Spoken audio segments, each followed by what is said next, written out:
Okay. Hey everyone. Oh, and thank you for another episode today of That's All Funny. We got a great guest today. My guest today is author and co-author of 182 traditionally published children's books, such as The Bailey School Kids and Mermaid Tales, Debbie Dadey. Hey, how you doing, Debbie? Great. And it's nice to be here with you today. Thanks, Lorenzo. No, thank you. Let me start by saying you were a big part of my childhood reading your books because I was too scared of Goosebumps. Okay. So I loved reading your books because they had a nice little twist to them, such as like you, Nancy Drew, Raul, anything by Roald Dahl, his children's books. So I appreciate you so much as far as me growing up reading those Bailey School Kids. They're a big influence on me and any writing I do too. Well, thank you so much. Actually, I think the Bailey School Kids came out a little bit before Goosebumps. So who knows? Maybe we Oh, inspired Goosebumps. I don't know. maybe. I know he was doing like Eureka's Castle before, and he didn't. His are always these were just too scary for me. I'll say that as a kid, I was just too scared. So I loved your books, and like I said, Carolyn Keene, Roald Dahl. I loved. Uh, they're inspiring to me. I'd say you growing up, were you always inspired to be a writer, or did you have any other aspirations? Yeah, I love to be. I was a reader. I was a reader. The kid under the covers in the bathtub. Soggy books. That's not a good thing. And at the supper table with the book in my lap. Food on the book. That's not a good thing. So I grew up to become a teacher and a librarian, and was really mad about those soggy books at the time, at that point. No, but I was so. I guess as a teacher and a librarian, my goal was to find books. There had to be a book that this kid who did not like to read would read. There just had to be that book. And as I began thinking about writing, that's the kind of book I wanted to write. Something that would draw out, hopefully, even the most reluctant reader, that they would, something would draw them in. Okay, no, and as far as like your inspiration for the Bailey School Kids, it's such a simple yet complicated formula. And like I said, it personally influenced a lot of twist plots that I may have like written and things. How did you come up with that idea for the Bailey School Kids? Well, it was a really bad day. My friend Marcia Jones and I, who we wrote the Bailey School Kids together, we had been writing for like about a year and a half. And every day we'd sit down at our lunch table at the school cafeteria and we'd write stories together because she taught and I was a school librarian. And then one day, it was, one of those days where nobody at school wants to behave, and kids were goofing off big time. And I went over to get Marcia to go to lunch together, and she was standing at the door of her classroom, and she said, these kids are driving me crazy. I think I'd have to be some kind of monster teacher and have horns and things, have steamroll at me, or shoot up 15 feet tall, and then maybe, just maybe, these kids would pay attention to me. And when she said that, I went, you know what, Marcia? I like that idea. So we put away this real serious story we'd been working on about this teacher dying, because we thought, oh, well, we want to win the Newbery medal and somebody has to die and, to get for that kind of book. So we put that away and we started writing something we really enjoyed doing. And that was turned out to be the first book in the Bailey School Kids series and when we actually wrote it, it was Vampires Don't Wear Polka Dots. We had Mrs. Jeepers turn into a vampire monster right at the end of the story. So there was no doubt she was a vampire. But when it came to Scholastic, they said, that ending, we really think that's too scary for kids in elementary school. So they asked us to change the ending so that it was Wow. the way it is in the story now. No, I love that. No, and how does it feel? Because I know you've written books by yourself and with a co-author. Like you just said, how does it feel working with a co-author? Are there any like, especially back? Well, you worked with her, but back in the day when there were no cell phones or Zoom, it was a lot harder to communicate. How is it working with a co-author? Was it harder? Was it better? You could jump ideas off of each other with. How did you feel with that? Well, when we first started writing, we were teaching at the same school. So we would meet every day at lunchtime, and then we'd like, okay, this will be your homework. You could take it home and you'd work on the next, we'd trade up since we were both working full time. My son Nathan was getting ready to be born, and soon to have another baby. We were busy people, so this really helped us to actually, keep writing, and we kind of checked up on each other, kept each other going and supported each other because we got rejections. We wrote for a year and a half before we sold the first book in the Bailey School Kids series, which was really amazing that it happened in that short of a period of time. But during that time, we wrote a lot and we got a lot of rejections. But having somebody to partner with like that, to collaborate with, was really a great learning experience for me, because Marsha Jones, was very organized, and I like to be organized, or I pretend to be organized, but I'm not anywhere near as organized as Marsha is and was. And she, would help us to structure our story, and between the two of us, she had one style and I had another style, and we came together to make that a new style. So we supported each other in that way. And I think we kept each other from quitting, because it's so easy to quit when you're a writer and you're all by yourself and you get these rejections. You're like, oh, I'm just going to give up. So we kept each other from quitting. And I think that was a real encouragement. And we started writing together, but then I moved away. I moved to Texas, and we ended up thinking, well, that's it. I can remember crying on her. She came to my house to say goodbye, and we were crying on my doorstep, and we're like, oh, this is it. We'll never see each other again. And then Scholastic said, when I moved to Texas, we got the call. I guess it was a call. Couldn't have been an email, because email wasn't even a thing. Yeah, barely. I don't think, or if it was very new. But Maybe anyway, a we fax got machine, the maybe. message that Scholastic wanted to make the Bailey School Kids into a series. Up until that point, it had just been book, and they were called companion books. And the sixth one was Frankenstein Doesn't Plant Petunias, and we were revising that long distance using a fax machine. And that's how we ended up doing several of the Bailey School Kids, faxing things back and forth. And then we, of course, used emails, which was a great way to collaborate. Oh yeah. No, that's amazing. That because like you said, both of you had full-time jobs, and anytime you could have said, "Oh no, we don't need to. This is just for fun at this point, or just for extra." With rejection, you could just say, "Oh well, let's just go back to our regular jobs." And I'll say I wouldn't say we did it for fun, but we also did it because we were poor teachers. We taught at a private school, making not very much money. So, and my husband was in school. So, we weren't doing it just for kicks, but we had dreams. Okay. No, that's amazing. That's amazing. And as far as you writing, what's your go-to setup like? Like, do you have a little nook where you write? Do you get your cup of coffee? Do you put on some music? How do you get prepped into that space where you're like, okay, I'm gonna sit down, I'm gonna write? And do you write like for 8 hours a day? Do you have like a certain ritual when you are about to go into writing mode? Well, I wish I had the energy to write 8 hours a day.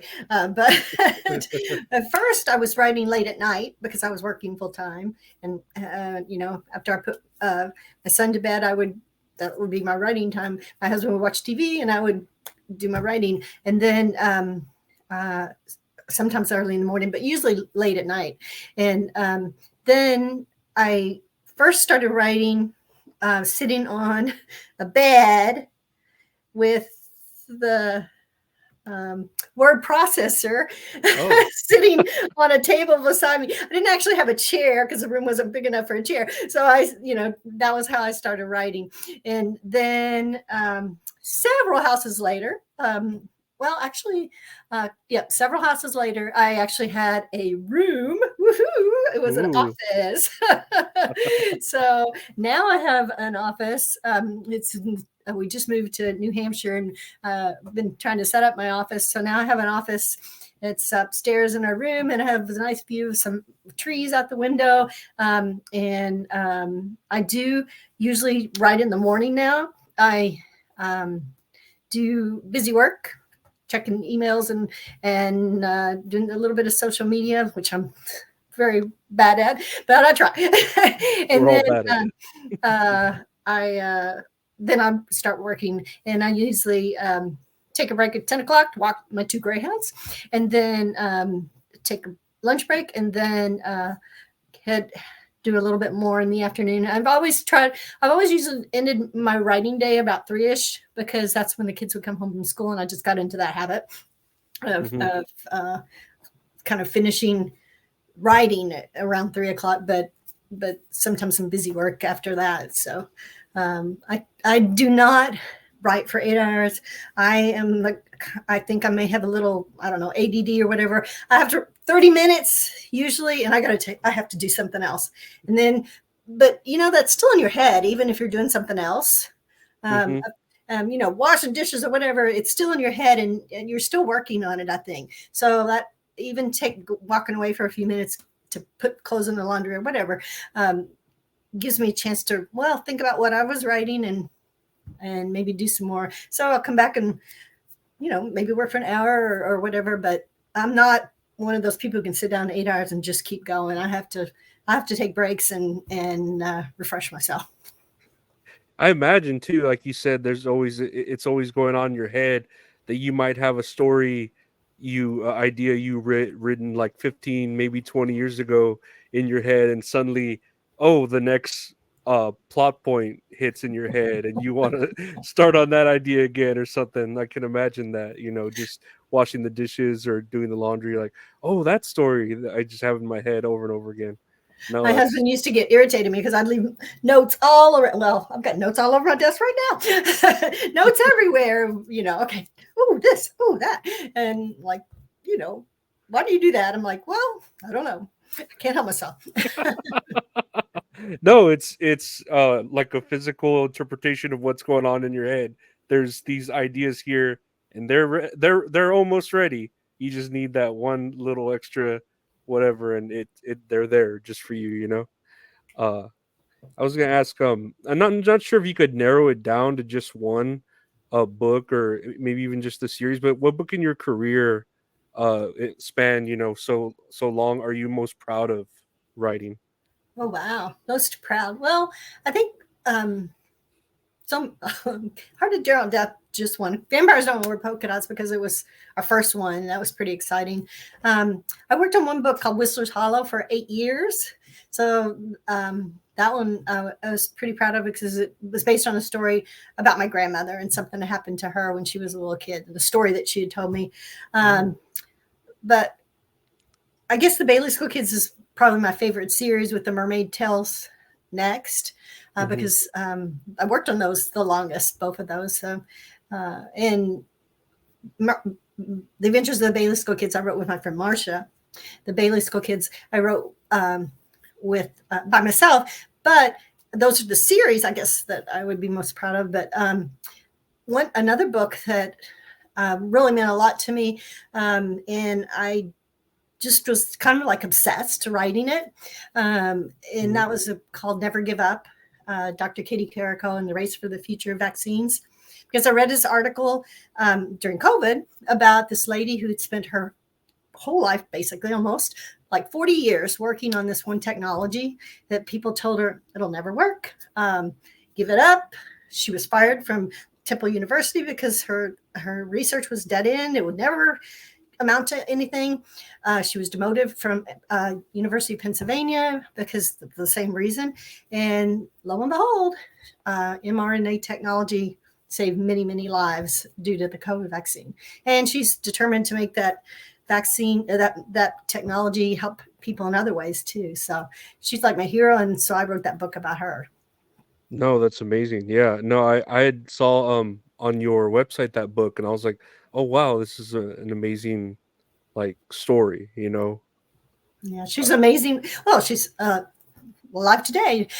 She is an amazing woman. She grew up in a one-room house with a dirt floor, and through all that, never, she never gave up. So that's the reason for the name of the story. But Oh I thought no, she's pretty amazing. no, that's amazing. And Yeah. in this is sort of like a what if question. Is there any other genre you would love to write for, or do you plan to write for? Is there something like in another universe you're like I wish I would have written like what would you say those mystery thrillers or something like that, you know? Well, funny you should say that. I've been working on a story, I don't even know how many years now, because it's gone through like so many different uh, lives.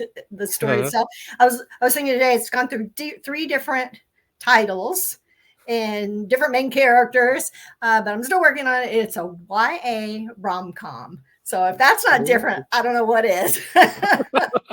Oh wow. So I don't know what got into me to want to write this, but I actually, I guess I kind of know because when I was a little kid, my dad used to like westerns, and I would watch them with him, and sit together with him, and we'd eat popcorn together, and it was a real bonding thing, kind of. And so I guess I kind of like westerns, old west stories, and of course I like Star Wars, and what is that but a western? And I don't know, I just for some reason I just started writing it one day and haven't stopped. That's great. No, I look forward to that. No, that'd be great We'll to see read. what comes of it, but I'm having fun with it. So, editors, if you're interested, I've been working on it. No, that's amazing. Well, and I'd say this is kind of a what is it? One of those scary questions. What's your opinion on the way you look at it? What's your opinion on AI and the way it's evolving in the creative spaces of maybe writing or any type of art? Well, being old school, I didn't really even know about AI. Not too long ago, my oldest son sat me down. He said, "Let me show you something." So he typed in something like story about whatever, and and there's this whole story that forms. I'm like, you've got to be kidding me. It's it's Hmm. kind of scary in a way for a writer. I don't. Who knows? But it is a little scary, technology wise. But I still think there'll always be room for fresh and creative ideas. I hope. Oh yeah, no, it's just. I mean, you could use it like that, but it really is just a tool. And I'm sure you could literally type in "do a Bailey School Kids" type story, and it would pull up. It Don't would say that. start. Yeah, no, I'm sorry. Although there have been plenty of people who have used the title uh, pattern for other Yeah. books. I've seen that. Oh no, it's almost like to me like a prompt. Like I've literally thought of ideas, and it's like no, it's like a Bailey School Kids type where it is, but it's not. But it twists. It's a twisty, and I just love the idea of it. Going back to it, growing up on it. We use that pattern for the titles because when the first book came out, we were like, oh, yay, this is so exciting. And then we thought maybe we could do it again. And so we wanted to write about the same characters, but we're like, well, it's not a series. How would people know it was about the same characters if we didn't make something like about it? So that's how we came up with a pattern. Werewolves don't go to summer camp, vampires don't wear polka dots, Santa Claus doesn't mop floors. So we kept that negative vibe going. And then we had a spin-off series called the Bailey School Kids Junior Chapter Books, and we had positive. We had ghosts do stomp in puddles, reindeer do wear striped underwear. Oh, So we had the do to make them similar but still a little different. no, that's great. And what advice would you give to authors today, wanting to write children's books in a time where like children's books are right now they've always been very influential. I know a lot of books I've read growing up are still with me. How is it nowadays? What advice would you give to the authors right now who are wanting to write children's books at a time where it's very important the influence you have on children, you know? Well, I think probably the same advice would given years ago too. I mean, even though times have changed, I think it's still important to know the market, to write what you love, but to also be aware of, well, this kind of book is not selling anymore, like didactic kind of things, or that's kind of gone long ago. But Mhm. to write something that that really, inspires you, that you're really excited about. And like that Never Give Up book, I was just like, I had to write that story. I was like, somebody needs to write that story. And I'm like, well, I'm a writer. Maybe I could do that. I've never written a biography about a living person before, and it was quite a challenge. But I think it has to be something you're passionate about, something that you think kids would be passionate about. What do kids like now, as opposed to maybe when you were little? But the surprising thing is, I think kids today still want to have friends, just like they did 50 years ago. Kids still want their parents to love them, just like they did 50 years ago. They want somebody to love them. They still want a pet, maybe. A lot of the things, while we've changed so much, there's still a lot of things that are the same. And those are the things that I think are timeless to write about. No, absolutely. No, and that's great advice. And I want to thank you for your time. And I hope nothing but further continued success for you. I know people can find you on Twitter at Debbie Dadey, and your website, Debbie Dadey.com. And on No, Facebook and LinkedIn. And I also actually put on a little plug for my friend Marsha and myself. If we did write a book about everything we wish we'd known when we first started writing for kids, The Ultimate Guide, which is on Kindle or okay, great. Amazon. So, Oh, okay. No, I'll have to check that out. But and again, I want to thank you so much for your time. I hope nothing but continued success. And yeah, thank you so much for being such a great influence on childhoods. oh, thanks, Lorenzo. It's nice chatting with you. Oh, you too. And thanks everyone for listening. Take care. Bye bye.